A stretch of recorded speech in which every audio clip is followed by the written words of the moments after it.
Mathematics and English, এই যে গুলো হচ্ছে কি মানে এটা একটা কিভাবে বলবো, এটা একটা এটা হচ্ছে একটা এমন একটা সাবজেক্ট, এটা কিন্তু মেমোরিটা কাজ করবে।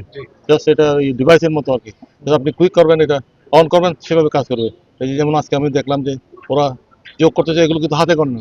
জাস্ট অটোমেটিক্যালি মেন্টাল ডেভেলপমেন্ট হচ্ছে যে 7+11 হলে কত হবে 17। ওরা কিন্তু হাতে করতেছে না। আমি দেখলাম it is very nice process আর কি। আমরা তো হাতে করতে করতে শেষ, পা আঙুলটা শেষ হয়ে যায়, কিন্তু it is a new process, যেটা মেন্টালি কাজ করবে। এটা কিন্তু প্র্যাকটিস হওয়ার দরকার আছে সরকারের। ইংলিশটাও সেভাবে আমি আশা করি এটা একটা ভালো উদ্যোগ। আমি মনে করি এটা জাপান এবং বাংলাদেশের মধ্যে সম্পর্কের মধ্যে নতুন যেহেতু আমাদের এখানে হিনটেক্সে সে সুযোগটা নেই, সেজন্য আমরা যে মেন্টালি যদি ডেভেলপ থাকি, আমি মনে করি খুব মনে ক্ষেত্রে আরো ভালো পজিশন লাভ করতে পারে। সেখানে এটা আমরা জীবন পর্যায়ে চলে যাই, আমরা যদি যে আমরা এডুকেশন বলে কোয়ালিটি এডুকেশন দিচ্ছি, বড় একটা ক্ষেত্রে কিন্তু বড় উদ্যোগ, বড় পদক্ষেপ আর কি ভ্রমণের অগ্রযাত্রা হচ্ছে আর কি।